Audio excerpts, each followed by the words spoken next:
మీ ఆయాంలో మీరు నరేంద్ర మోడీ గారు ప్రధానమంత్రిగా ఉంటే కూడా ప్రధానమంత్రి దగ్గరికి పోయి రాష్ట్రానికి రావాల్సిన నిధులు తెచ్చుకునే అంత ఓపిక లేదు. ఎందుకంటే నియంత పాలన, ఫామ్ హౌస్ దాటిపోవద్దు, మనం ఆన్నే బతకాలి, ప్రజలు అట్లనే బతకాలి, ఎవరికి ఏం చెప్పొద్దు, మనం నిజాం ప్రభు లెక్క పరిపాలించి మ్యాచింగ్ గ్రాంట్స్ ఇయ్యక లక్షల కోట్లు తెలంగాణకు రావాల్సిన నిధులు తెచ్చుకొని దరిద్రులు మేము.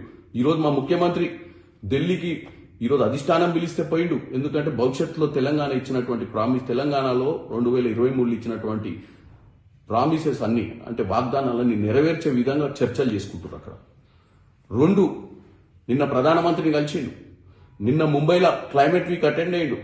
రానున్న రోజులలో ఏం సమస్యలు మనం ఎట్లా అధిగమించాలని ఈ క్లైమేట్కి సంబంధించి ఈరోజు ఏఐ సమ్మిట్ అటెండ్ అవుతుండు. ముఖ్యమంత్రి మా మంత్రులు 24 గంటలు పనిచేస్తున్నారు. హరీష్ రావు ఇట్లాంటి చిల్లర బల్లర ఉత్తరాలు, ట్వీట్లు, ప్రెస్ మీట్లతోటి ఏం ఒరిగేది లేదు. ఇమీడియట్ గా మీరు మీ పార్టీ పరిస్థితి ఏంది, మీ భవిష్యత్తు ఏంది ఆలోచించుకోండి తప్ప మీ అక్కసు మా మీద చూపియొద్దని కోరుకుంటున్నాను.